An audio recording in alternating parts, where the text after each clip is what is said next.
नमस्कार दोस्तों, मैं प्रिया सैनी। आपका मेरे चैनल जर्नी ऑफ एम में बहुत बहुत स्वागत है। मैं आपको हिस्ट्री करा रही थी। हिस्ट्री में हमने अपने बहुत सारे टॉपिक्स थे जो वो क्लियर कर लिए हैं। हम सीरीज़ वाइज चलते आ रहे हैं।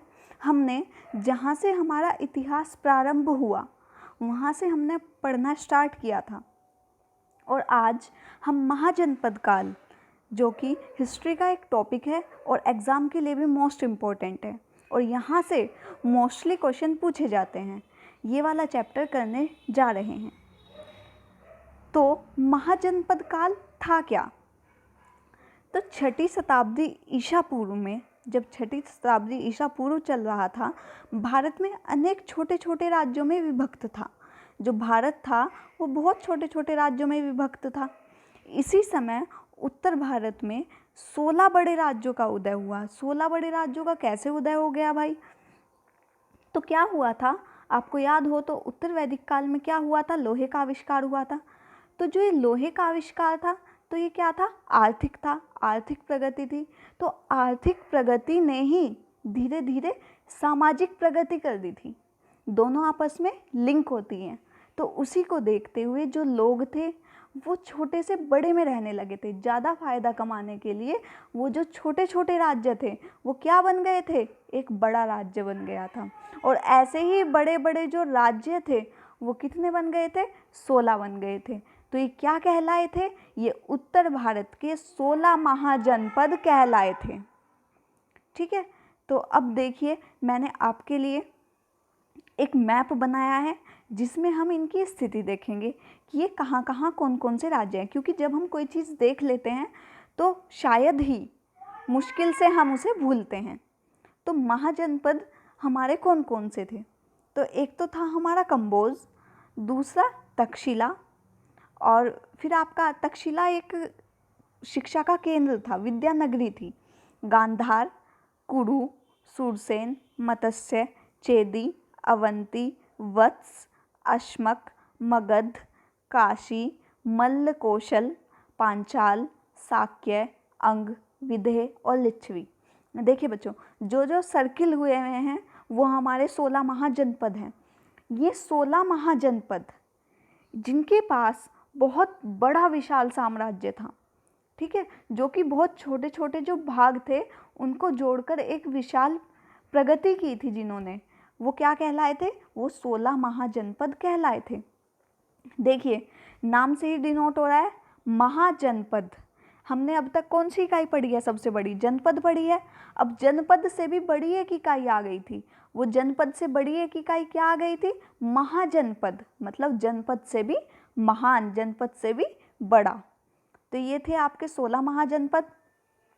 अब चलिए देखते हैं कि हमें कैसे पता चला कि जो हमारा इतिहास था उसमें 16 महाजनपद थे और उनके जानने के क्या क्या स्रोत थे। तो चलिए देखते हैं।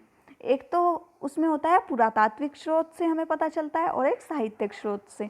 जब से हमने हिस्ट्री पढ़नी शुरू की है, अगर आपने ध्यान दिया हो तो या तो हम पुरातात्विक पढ़ते हैं या साहित्यिक पढ़ते हैं, ठीक है, क्योंकि इनके माध्यम से ही हम अपने इतिहास का पता लगा सकते हैं।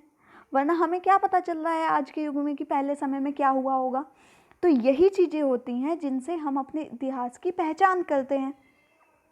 तो देखिए पुरातात्विक स्रोत कौन से थे और साहित्यिक स्रोत कौन से थे और विदेशी साहित्य कौन से थे, क्योंकि जो बाहर के लोग आए हैं उन्होंने भी इंडिया के बारे में लिखा है। ठीक है, तो चलिए शुरू करते हैं। सबसे पहले होता है आहत सिक्के और पंचमार्क सिक्के। जो ये सिक्के थे आहत सिक्के, इन पर क्या मिला है? इन पे मछली, पेड़, मोर, यज्ञवेदी, हाथी और शंख बैल मिला है। ठीक है, इन आहत सिक्कों पर इनसे क्या हुआ है? इनसे जो यहाँ की एक ट्रेडिशन था उसके बारे में हमें पता चलता है। उसके बाद आता है NBPW। ये क्या होता है? उत्तरी काले पॉलिशदार मृदभांड। जो उत्तरी काले पॉलिशदार मृदभांड मिले हैं, यहाँ से कोई टूटा हुआ मिला है, लेकिन वहाँ पे उनका क्या मिला है? महाजनपद काल का उनका प्रतीक मिला है। ठीक है, ये कैसे होते थे? ब्लैक होते थे, काले मृदभांड। हर समय में आप अलग अलग देखेंगे। तो इस समय के कहते कैसे थे? काले पॉलिशदार थे। ठीक है, क्लियर हो जाना चाहिए। इसके बाद बुद्ध धर्म, जो हमारा बौद्ध धर्म आया था, उससे रिलेटेड बहुत सारे साक्ष्यों में महाजनपद काल का क्या बताया गया है, नाम आए हैं। जैन धर्म में वर्णन है और ब्राह्मण ग्रंथ में। इसके बाद हेरोडोटस की हिस्टोरिका से हमें पता चलता है। हिकेटियस की द ज्योग्राफी एक बुक है, उससे पता, देखिए बुकों को भी ध्यान रखिएगा क्योंकि बुक से भी क्वेश्चंस आते हैं कि हिस्टोरिका किसकी बुक है, इसके लेखक कौन है, ऐसे मोस्टली क्वेश्चन पूछे जाते हैं। इसके बाद आता है केशियस का विवरण। केशियस क्या था, ये एक सिकंदर के समकालीन था जिसने सिकंदर के बारे में हमें पता चलता है। ठीक है, तो इनका नाम आप याद रखिएगा। तो ये इतने साहित्य थे जिनसे हमें पता चलता है कि महाजनपद काल था, कि एक समय ऐसा आया जब महाजनपद थे। तो कहाँ से पता चला है, इन चीज़ों से पता चला है। अब देखिए इम्पॉर्टेंट फैक्ट, अब मैंने आपको पहले भी कहा है जहाँ भी मैं फैक्ट लिखती हूँ वहाँ से समझो एक क्वेश्चन आपका बन जाता है। तो चलिए देखते हैं 16 महाजनपद के इम्पॉर्टेंट फैक्ट क्या हैं। तो 16 महाजनपद में 15 जनपद तो उत्तर में स्थित हैं, ठीक है, तथा 16वां, ठीक है, ये अपवाद हो गया 16वां आपका, तो इसे याद रखना है। जो 16वां जनपद था वो अश्मक गोदावरी नदी के तट पर स्थित है। मैंने आपको मैप में दिखाया था अश्मक, वो कहाँ है, गोदावरी नदी के तट पर स्थित है। ठीक है, गोदावरी नदी कहाँ बहती है, तो थोड़ा दक्षिण में बहती है, तो वहाँ पे स्थित है। केला ऐसा महाजनपद है अकेला जो कि अलग है, और सारे कहाँ हैं, उत्तर में हैं।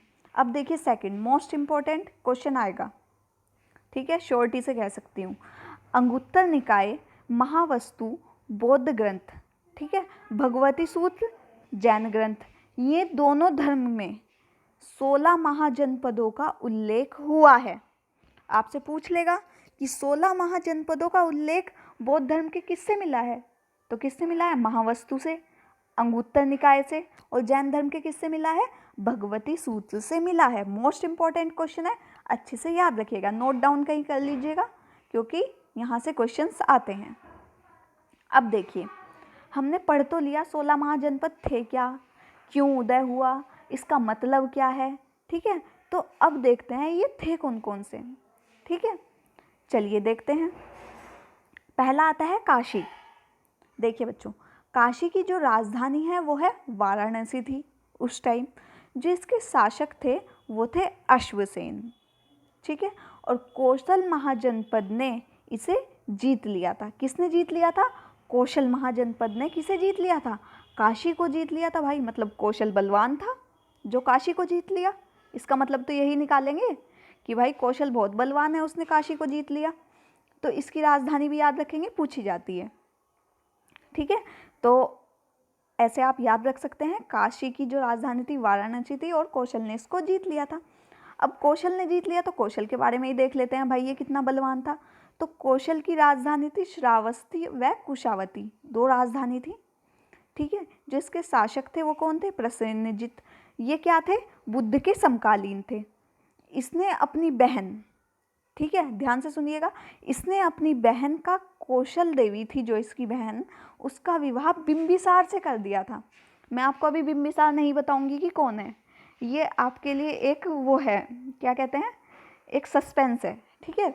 तो इसमें क्या हो गया था, इसने अपनी जो बहन थी इसकी, उसका विवाह किससे कर दिया, बिंबिसार से कर दिया। अब देखिए मैंने आपके समझाने के लिए आपको बता दिया है, एक बार दोबारा से कर देती हूँ। यहाँ पे कौशल देवी है, इसका विवाह किससे हो गया, बिंबिसार से हो गया, ठीक है। कौशल की ये रानी थी भाई।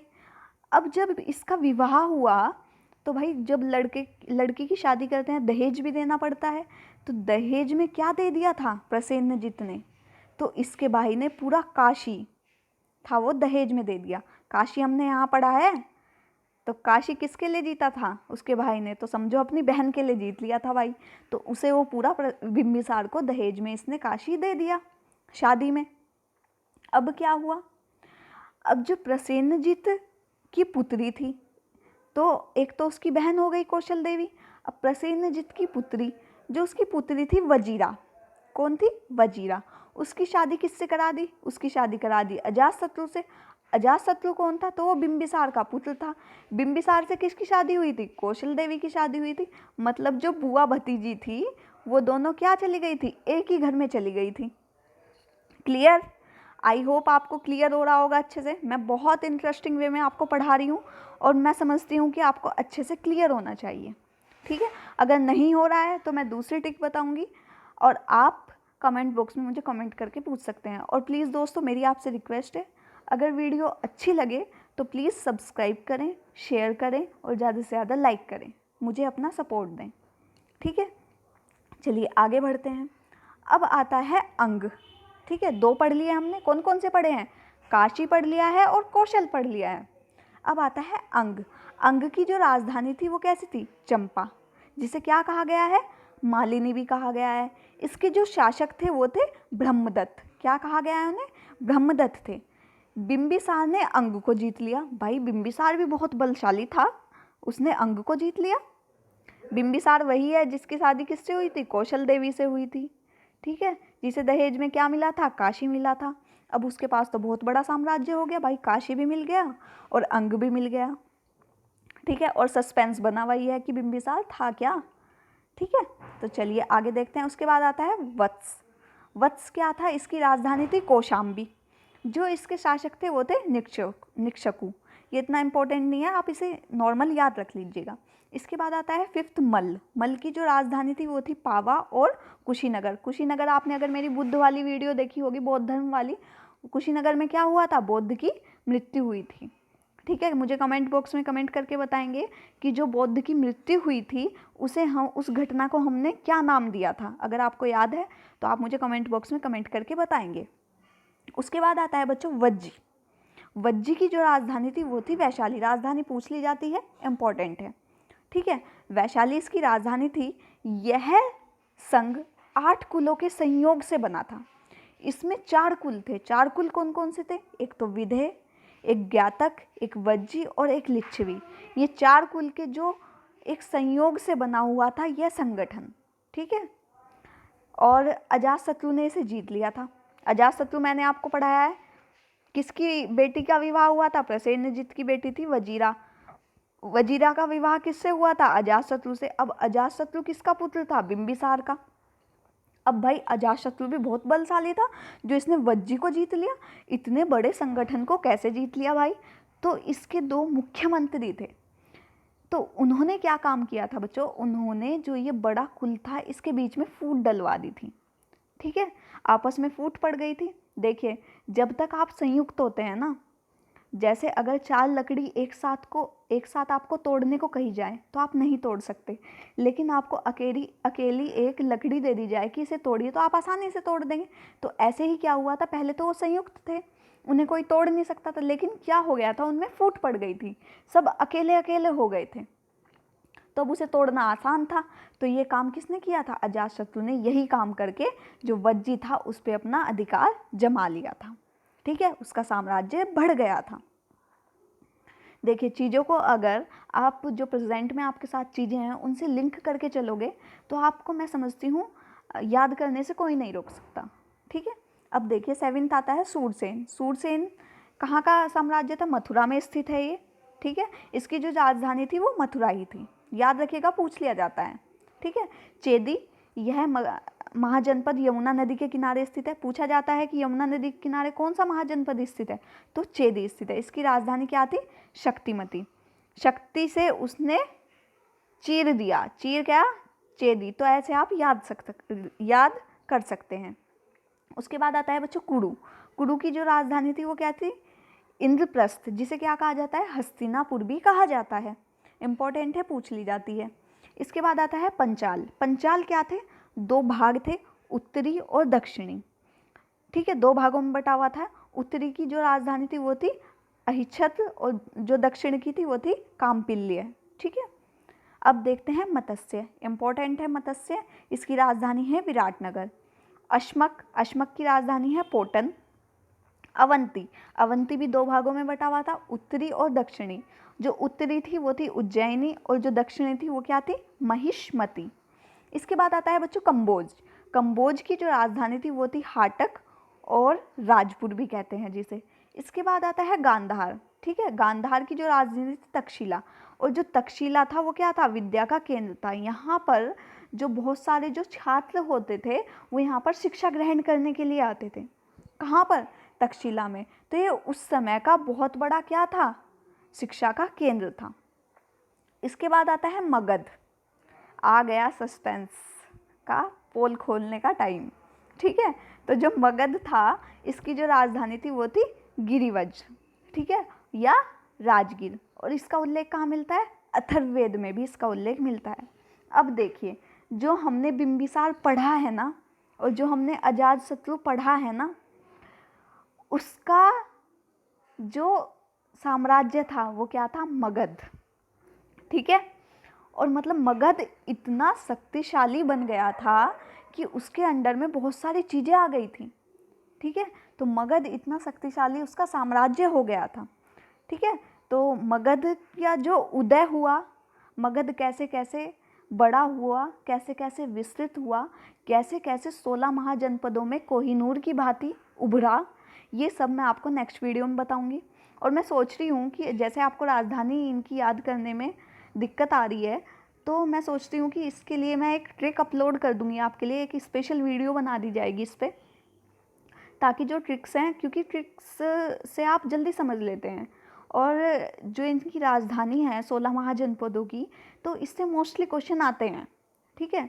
मैं श्योरिटी से कह सकती हूँ कि इससे क्वेश्चंस आते ही हैं, तो ये याद करने ज़रूरी भी हैं। तो उसके लिए मैं सोच रही हूँ एक वीडियो अपलोड कर दूँगी आपके लिए, कोई ट्रिक बना के, तो आपको अच्छे से याद रहेंगे, ठीक है। तो आज की वीडियो में इतना ही। अगली वीडियो में हम मगध का उदय कैसे कैसे हुआ, कौन कौन से वंश आए, कैसे कैसे हम आगे बढ़े, इस सब के बारे में पढ़ेंगे। तो दोस्तों, मेरी आपसे बस एक ही रिक्वेस्ट है कि अगर आपको वीडियो अच्छी लगे तो लाइक करें, सब्सक्राइब करें और शेयर करें, ठीक है। और साथ ही बेल आइकन भी प्रेस कर दें, क्योंकि जो भी नोटिफिकेशन आएगा, कोई भी न्यू वीडियो अपलोड होगी, तो ऐसा होता है आपको पता नहीं चलता है, लेकिन आप बेल आइकन क्लिक करेंगे तो आपको सारी नोटिफिकेशन ऊपर ही आ जाएंगी, जिससे आपको सारे अपडेट्स पता लगते रहेंगे, ठीक है। तो आज की वीडियो में इतना ही। धन्यवाद।